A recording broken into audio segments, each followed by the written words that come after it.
Hola, nosotros somos el equipo 6 y vamos a presentarles la práctica sobre análisis de la regulación de la expresión genética.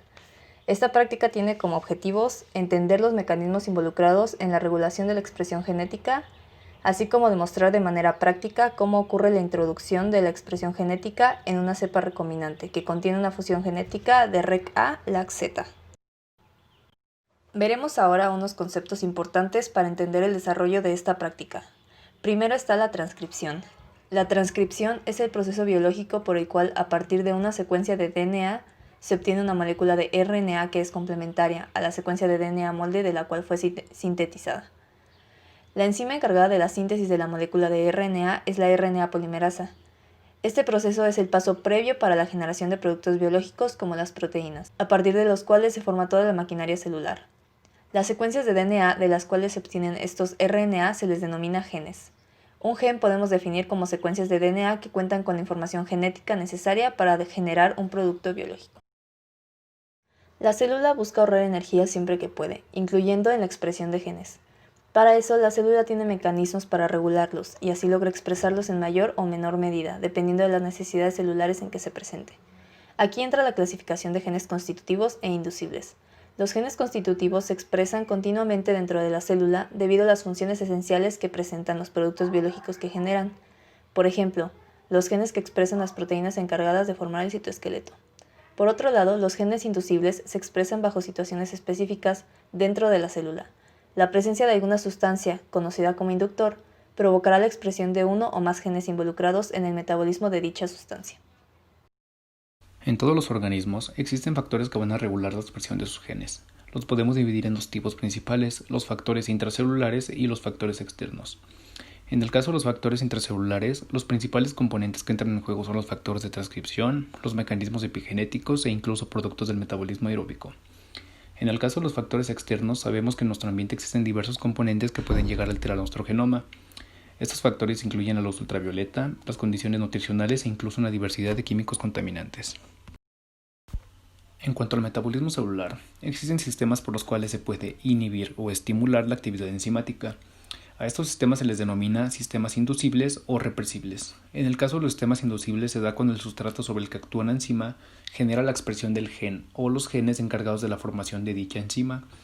Como consecuencia, cuando haya una mayor concentración del sustrato, habrá una mayor concentración de la enzima.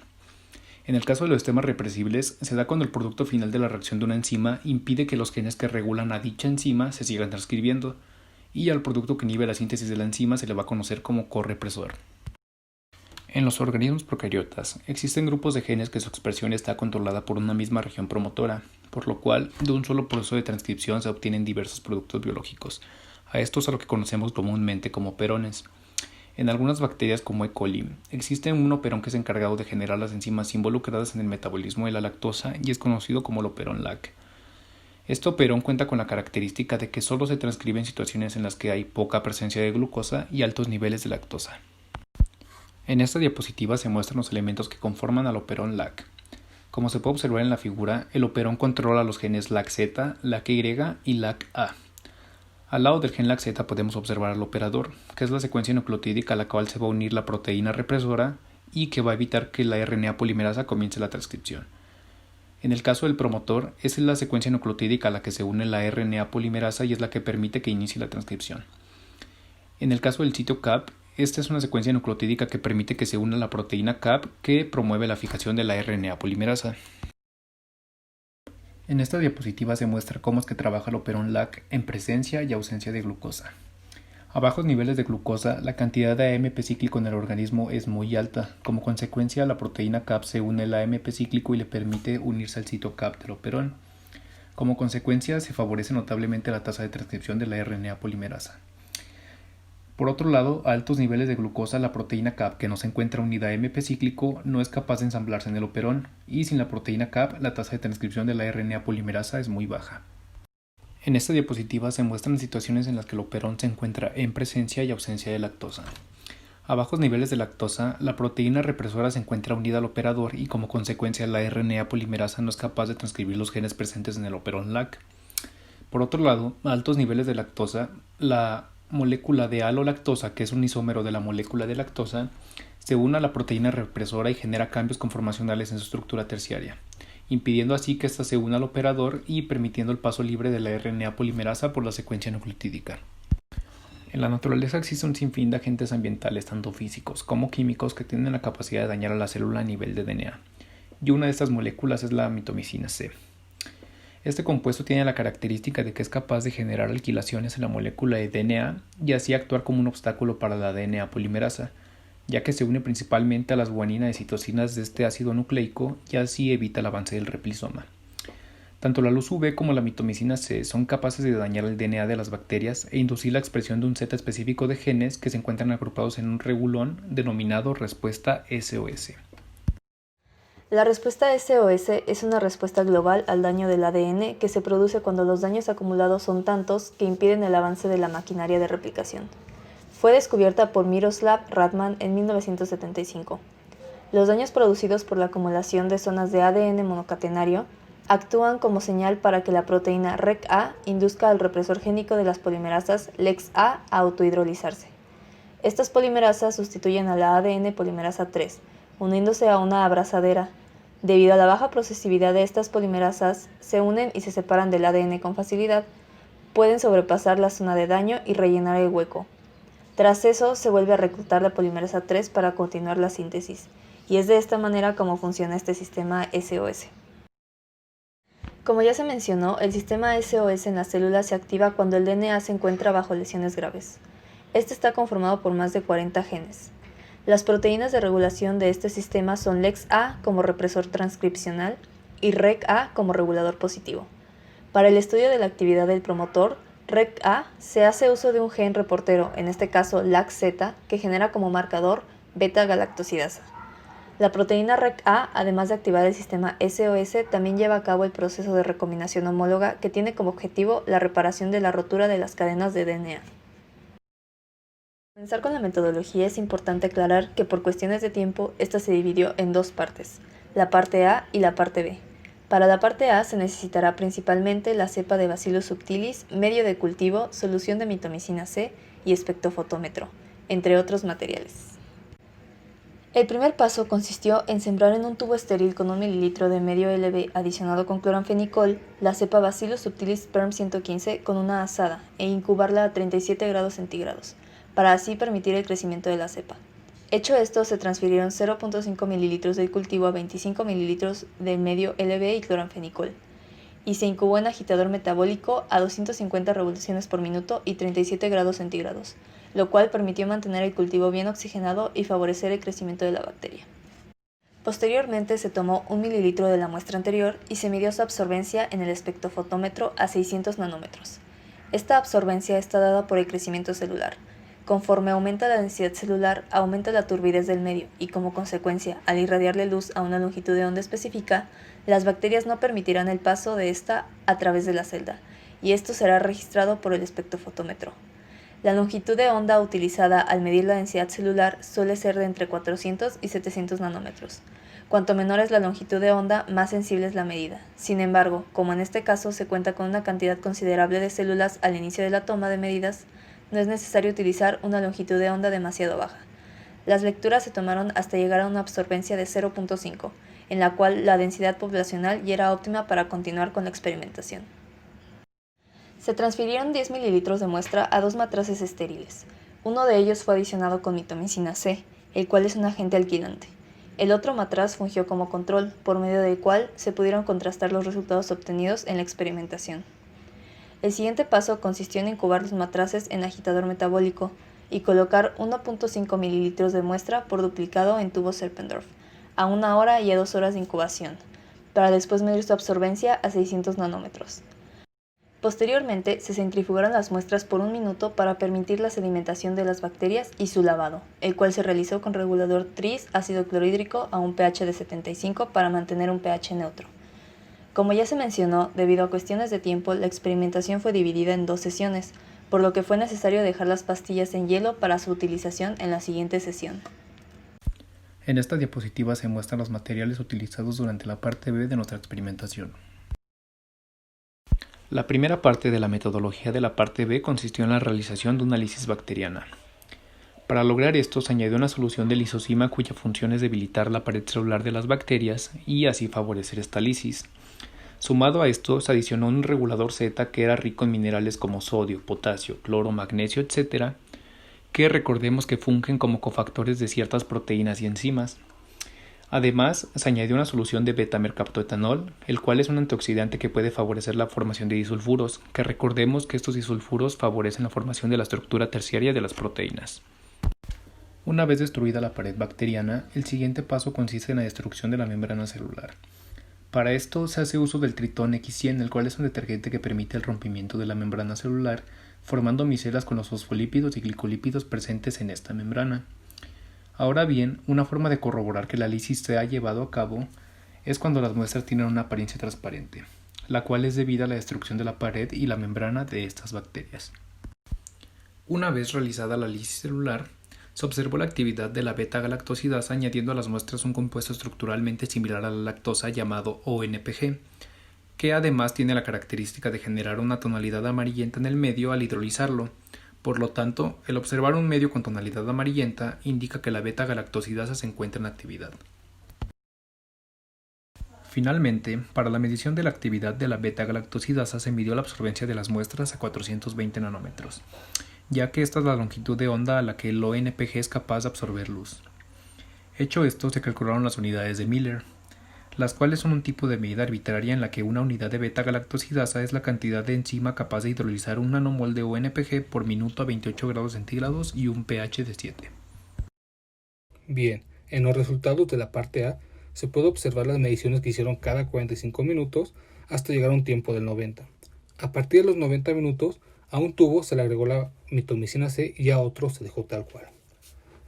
Las lecturas después de esto indican que el tubo con mitomicina C tuvo unas lecturas menores al tubo sin la mitomicina. Esto debido a que dieron distintos resultados. En el caso del minuto 135, el tubo sin mitomicina dio una lectura de 1, mientras que el que tenía mitomicina una lectura de 0.8. La siguiente lectura, el tubo sin mitomicina dio una lectura de 1.8, mientras el tubo sin mitomicina dio una lectura de 1.55. En los resultados de la parte B se muestran las lecturas de absorbancia a 420 nanómetros necesarias para calcular las unidades Miller presentes en los tubos. Estas unidades nos ayudan a conocer la cantidad de la enzima de nuestro interés presente en los tubos y gracias al cálculo de estas unidades se conoce que debido a la presencia de mitomicina C se expresaron los genes de rescate, entre ellos el reportero LAC-Z que codifica para la enzima beta-galactosidasa, lo cual nos da como un resultado que en el tubo con mitomicina C la presencia de la enzima es mucho mayor que en el tubo sin mitomicina C, debido a que la mitomicina C produce que la célula entre en estrés y codifique estos genes de rescate. En las tablas verdes se puede observar las unidades Miller calculadas tanto para el tubo sin mitomicina C y el tubo con mitomicina C. En el tiempo cero las unidades Miller eran las mismas ya que no había incubación de esta reacción. Y mientras más pasaba el tiempo se puede observar la diferencia en cuanto al tubo sin mitomicina C y el tubo con mitomicina C. Esto quiere decir que la enzima tuvo más actividad en el tubo con mitomicina C en comparación con el otro. Y se puede observar esto en la gráfica de al lado. El tubo sin mitomicina C se ve prácticamente igual, o sea, la cantidad de actividad enzimática de beta-galactosidasa es muy poca. Y se puede ver que en el tubo con mitomicina C la actividad enzimática fue aumentando de manera exponencial. En el cuestionario de la parte A de la práctica nos pide graficar la densidad óptica a 600 nanómetros de los cultivos en función del tiempo de crecimiento. Y así se hizo y aquí se puede observar que a partir de los 90 minutos de cultivo se empieza a diferir los resultados, pero al principio de 0 minutos a 90 minutos el crecimiento es prácticamente el mismo. Esto se debe a que la mitomicina C se agregó en el minuto 90. Y aquí podemos ver cómo en el tubo con mitomicina C, que es la línea naranja, se ve afectada en su crecimiento en comparación con el tubo sin mitomicina C. La pregunta 2 nos dice, derivado del análisis de la gráfica anterior, indica si la adición de mitomicina C afecta al crecimiento de la cepa recombinante. Y aquí la conclusión es que se afectó al crecimiento de la cepa, ya que las medidas de absorbencia de la cepa que no fue expuesta a mitomicina C son mayores a las de la cepa que sí fue expuesta. Se alcanza a percibir que el crecimiento fue el mismo hasta el punto donde se agregó la mitomicina, y a partir de minuto 135 la lectura realizada arroja que hay más cantidad de células en el tubo sin mitomicina C que en el tubo con mitomicina C. La pregunta 3 dice: ¿cuál es el mecanismo molecular del daño de la mitomicina C? La mitomicina C en su estructura nativa no está activa y no es capaz de afectar al DNA. Es necesario de una activación por medio de pH ácido para que este compuesto adquiera la estructura que le permite enlazarse con el DNA, específicamente con las guaninas presentes en el DNA. Esto se logra con una serie de cambios, pero es importante conocer la estructura de la mitomicina, la cual consiste en un anillo de benzoquinona y un anillo de aciridina. Después de ciertos cambios en la estructura, como el rompimiento del anillo de aciridina, lo que permitirá que exista un ataque nucleofílico al grupo amino del carbono 2 de la guanina, enlazando así a la mitomicina con una guanina presente en la cadena de ADN. Esto posteriormente le dará la posibilidad de crear otro enlace con otra guanina a la misma molécula de mitomicina C. Al unirse a otro grupo amino al carbono que se encuentra en forma de metil, se liberará una molécula de ácido carbámico, y esto permitirá la segunda unión mitomicina C-guanina. Ahora bien, estos enlaces pueden ser entre guaninas de la misma cadena o entre guaninas que están en una cadena diferente, es decir, intracatenarios o intercatenarios. Ambas situaciones van a resultar en un impedimento tanto para la RNA polimerasa o para la ADN polimerasa, parando así los procesos de replicación y transcripción, lo que a su vez impedirá la división celular. El punto 4 nos pregunta: ¿por qué la mitomicina C puede interferir con el crecimiento de la cepa recombinante? Y esto es porque al formar los enlaces con las diferentes guaninas, como se explicó en el punto 3, impide que las enzimas encargadas de la replicación y la transcripción actúen, lo cual imposibilitará por completo que el ciclo celular continúe, parando así el crecimiento de una cepa. La parte 5 pregunta: ¿por qué la cepa recupera su crecimiento tiempo después de la adición de la mitomicina C? Esto es porque Bacillus subtilis es conocido por su sistema SOS, que se encargará de reparar daños en el código genético, gracias a la presencia de REC-A, que tiene como función suministrar un molde para inducir la expresión de genes que corrigen los daños causados por la mitomicina C, como los del sistema de reparación por excisión de nucleótidos, NER. La pregunta 6 dice: ¿qué protocolo utilizaría para demostrar que la mitomicina C impacta el material genético de la cepa recombinante? Nosotros proponemos realizar una RT-PCR en tiempo real, que es un tipo de PCR que se encarga en detectar RNA y se detecta la amplificación en tiempo real, es decir, se va viendo mientras se va amplificando los resultados de la PCR. Esto se haría en cepas de Bacillus subtilis en presencia y ausencia de mitomicina C, para cuantificar la concentración relativa de mRNA de los genes del sistema de reparación SOS. Si la mitomicina C afecta al DNA, se producirá la transcripción del gen REC-A, los cuales están implicados en el sistema SOS. Se analiza y se comparará la concentración relativa de este mRNA en presencia y ausencia de dicho compuesto para determinar su impacto. La parte 7 pregunta: ¿cómo afectaría la mitomicina C a los seres vivos? Uno de los efectos más comunes es la mielosupresión, debido a la que se dañan estos tejidos. Esto puede causar más daños colaterales, ya que la médula ósea es la encargada de producir las células sanguíneas. La pérdida de este tejido implica menos eritrocitos, o sea, anemia, y de leucocitos, favoreciendo las infecciones. Esta mielosupresión también afecta la cantidad de plaquetas que se producen, favoreciendo las hemorragias. Al afectar al DNA directamente, también puede provocar mutaciones, las cuales pueden desencadenar cáncer. Finalmente, la pregunta 8 nos pide enlistar al menos 10 compuestos existentes en el medio ambiente que puedan dañar el material genético de los seres vivos. Aquí se presenta la lista y resaltamos principalmente 3. La aflatoxina B1, que es un compuesto que producen los hongos, que principalmente crecen en el maíz. El mercurio, un compuesto conocido por todos nosotros. Y la ocratoxina A, que se puede encontrar comúnmente en las uvas. El cuestionario B nos dice: reporta una gráfica de la densidad óptica en función del tiempo de crecimiento y los niveles de actividad de la beta-galactosidasa del cultivo tratado o no con mitomicina C en función del tiempo de inducción. Bien, al reportar esto tenemos dos gráficas. En la primera podemos ver que hubo una mayor actividad en los niveles de beta-galactosidasa en la muestra con mitomicina C. La segunda gráfica podemos observar cómo conforme aumenta el tiempo, la muestra con mitomicina C presenta una mayor expresión de beta-galactosidasa.